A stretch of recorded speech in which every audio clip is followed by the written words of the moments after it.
Bismillahirrahmanirrahim. Assalamu alaikum students. I hope that you are all fine. In literary theory today I will discuss on psychoanalysis. Psychoanalysis एक तरीका इलाज है, personality theory है, school of thought है. Sigmund Freud, founder of psychoanalysis, proposed the first complete theory of personality. A person's thoughts and behaviors emerge from tension generated by unconscious motives and unresolved childhood conflict. Sigmund Freud 1859 में एस्ट्रिन town फ्रेबर्ग में पैदा हुए. जब ये बेटा 4 year के थे तो इनकी फैमिली वियना शिफ्ट हो गई. आपने वियना में ही अपनी तालीम हासिल की, फिर आप लंदन चले गए. इनकी डेथ 1939 में लंदन में ही हुई. आपने 1881 में मेडिकल हासिल की और फिर प्राइवेट प्रैक्टिस सेटअप बनाया. यहाँ पर साइकोलॉजिकली डिसऑर्डर्स का ट्रीटमेंट करते थे. फ्राइड के नज़दीक इंसानी शख्सियत की तमाम तर खराबियों की वजह ना पूरी होने वाली अनकॉन्शियस सेक्सुअल डिज़ायर होती है. इन डिज़ायर को जानने के लिए ड्रीम्स का एनालिसिस किया जाता है. फ्राइड के नज़दीक ड्रीम्स अनकॉन्शियस माइंड में खुलने वाले गेट में है जो अनकॉन्शियस में जाते हैं. साइको एनालिसिस डेफिनेशन बेटा देखते हैं. A branch of psychology that focuses on treating mental disorders by recognising the relationship between the conscious mind and unconscious mind. तो बेटा साइको एनालिसिस एक ब्रांच ऑफ साइकोलॉजी है जिसमें कॉन्शियस माइंड और unconscious mind के दरमियान रिलेशनशिप को जानकर मेंटल डिसऑर्डर यानी जहनी वक़ार का ट्रीटमेंट किया जाता है. इस स्कूल ऑफ थॉट का बुनियादी असूल ये है कि अनकॉन्शियस डिज़ायर यानी लाशऊरी ख्वाहिशात हमारे किरदार को कंट्रोल करती हैं और जहनी अमराज का असल सबब होती हैं. अगर इन डिज़ायर को कॉन्शियस लेवल पर लाकर तहलील किया जाए तो जहनी खिंचाव दूर हो जाता है. फ्राइड का ख्याल था कि हमारे बिहेवियर को नामालूम हरकत और लाशऊरी ख्वाहिशात कंट्रोल करने में हमारी मदद करती हैं और अडल्ट की बहुत सारे मसाइल का तल्लुक़ बचपन की ख्वाहिशात से होता है जो ज़बरदस्ती लाशऊरी बना दिया जाता है. ऐसी ख्वाहिशात, ऐसी डिज़ायर अनकॉन्शियस में हिडन है और कॉन्शियस लेवल के ऊपर आकर तस्कीन चाहती हैं, लेकिन कॉन्शियस इन्हें करने नहीं देता, वो इन्हें रोकता है. इस तरह इन दोनों के दरमियान कन्फ्लिक्ट पैदा हो जाता है जिससे एंजाइटी और फियर पैदा होता है. साइकोएनालिसिस दरअसल ऐसा स्कूल ऑफ थॉट है जो इंसानी किरदार की नफ्सियाती पहलू पर जोर देता है और अफराद की शख्सियत की तमीर में बचपन के वाक़यात और जिन्स पर बहुत ज़ोर देता है. फंक्शनलिज़म और स्ट्रक्चरलिज़म फोकस करता है बेटा कॉन्शियसनेस के ऊपर, लेकिन फ्राइड ने फर्स्ट टाइम बेटा माइंड के 3 लेवल बताए. वो कौन कौन से थे बेटा? कॉन्शियस माइंड 10%, सब कॉन्शियस माइंड 50%, अनकॉन्शियस माइंड 40%. सबसे पहले बेटा देख लेते हैं conscious mind. Hold what you are you currently aware of the including sensible memories, thoughts and the perceptions. Conscious state of mind में आप पूरी तरह अवेयर होते हैं, होश में होते हैं, इर्द गिर्द के से बाखबर होते हैं, सब लोगों का मुशाहिदा करते हैं, मुख्तलिफ आवाज़ें सुनते हैं. तो इस स्टेट का मतलब है पूरी तरह बाखबर होना. इस अवेयरनेस में आपकी मेमोरीज, थॉट्स, परसेप्शन शामिल है जिससे आप पूरी तरह अवेयर होते हैं. कॉन्शियस माइंड में बेटा अनकॉन्शियस माइंड बेटा contents of the mind you are not currently aware of thoughts, memories, knowledge, wishes, feeling available for easily access when needed. easy access बेटा मीन के स्टेट ऑफ माइंड सब conscious है जिसमें आप मुकम्मल तौर पर अवेयर नहीं होते, यानी कभी आप नींद में होते हैं, कुछ याद करने की ट्राई कर रहे होते हैं, कुछ चीज़ें आपको थोड़ी थोड़ी याद आ रही होती हैं, जिसमें थॉट्स हैं, मेमोरीज हैं, नॉलेज है, फीलिंग्स है, विशेस हैं, जो आप याद करने की कोशिश करते हैं और आपको याद आ जाती हैं। ये बेटा है सबकॉन्शियस में।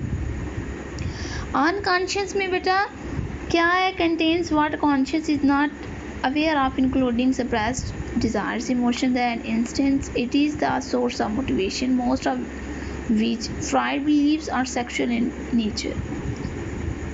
यानी आप बिल्कुल बाखबर हैं, कुछ नहीं जानते, भूल चुके हैं पूरी तरह से, अनअवेयर हैं।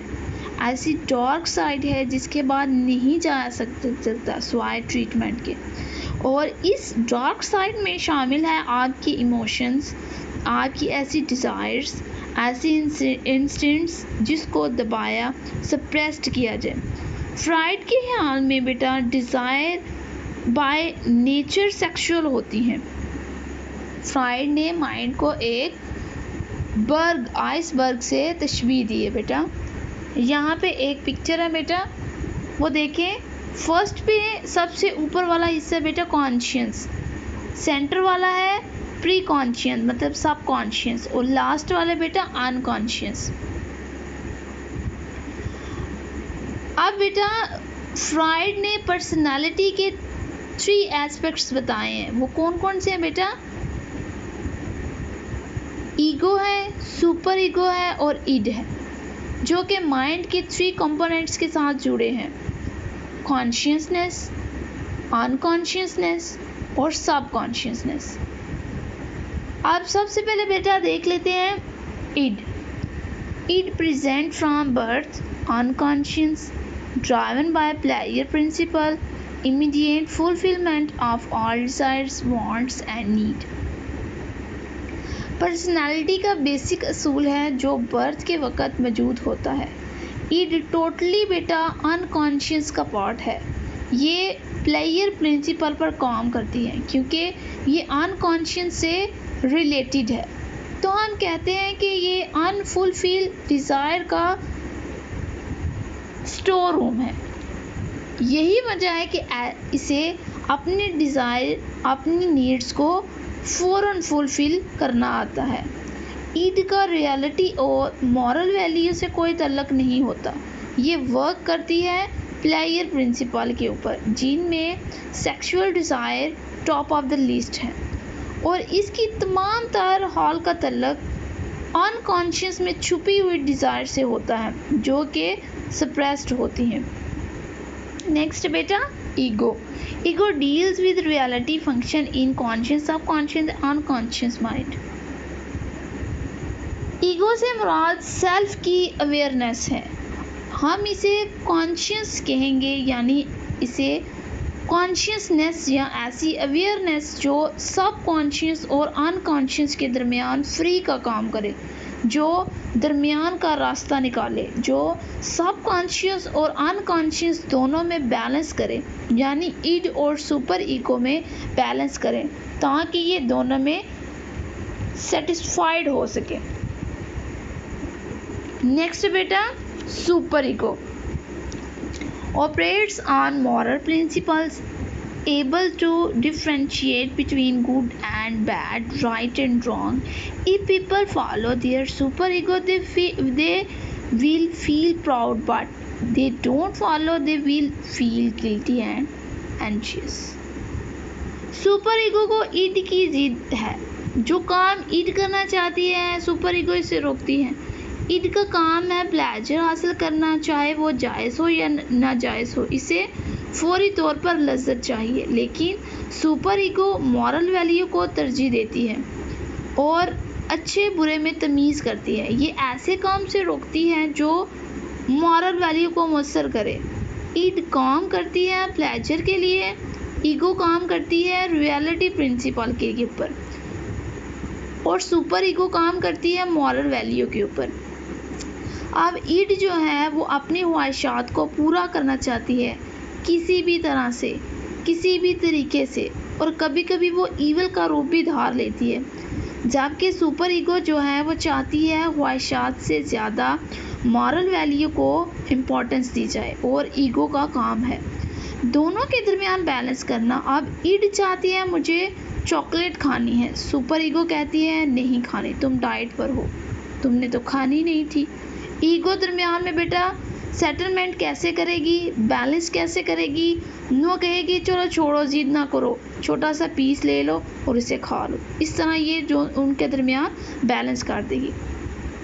जैसे एक बच्चा है वो खिलौनों वाली शॉप पे जाता है और वहाँ पर उसे खिलौना पसंद आ जाता है, लेकिन इसके पास पैसे नहीं होंगे खरीदने के लिए। तो ईद कहेगी कि यूँ करो कि तुम इसको खिलौने को चुरा लो। अब सुपर ईगो क्या कहेगी कि ये बहुत गलत बात है, ऐसा नहीं करना चाहिए, तुम्हें क्या ज़रूरत पड़ी है इसको चुराने की। अब ईगो क्या करेगी, वो कहेगी कि तुम इसे चुराओ नहीं, तुम इसे थोड़ी देर के लिए उठा लो, खेलो और फिर उसको वापस रख देना। ये इन दोनों के दरमियान बैलेंस कर देगी। इस तरह बेटा एक और एग्जाम्पल है, जैसे एक शख्स होटल में गया, उसने ऑर्डर किया, उसके बाद खाना उसने खाया और होटल से बाहर आ गया। कुछ देर चलने के बाद इसे याद आया कि मैं होटल से वैसे ही वापस आके मैंने तो पैसे दिए ही नहीं, भूल गया हूँ। अब ईड कहेगी चलो तुम्हारे पैसे बच गए, तुम्हें क्या ज़रूरत है देने की। लेकिन अब सुपर ईगो क्या कहेगी, नहीं ये गलत बात है, ये धोखा है, अभी जो पैसे देकर आओ। तो ईग दरमियान में सेटलमेंट करने की कोशिश करेगी और कहेगी कि जो है ऐसा करो कि कल तुम फिर जाना, खाना खाना, आज के भी और कल के भी पैसे दे देना। ये इनके दरमियान बैलेंस कर देगी, इनके सेटलमेंट कर देगी दोनों के दरमियान, दोनों को राज़ी कर देगी। ईट बेटा क्या है, I want that right now. Superego क्या है, good people don't think about those things. Ego क्या है, let's figure out a way to work together. I hope कि आपको बेटा साइकोएनालिसिस की समझ आ गई होगी।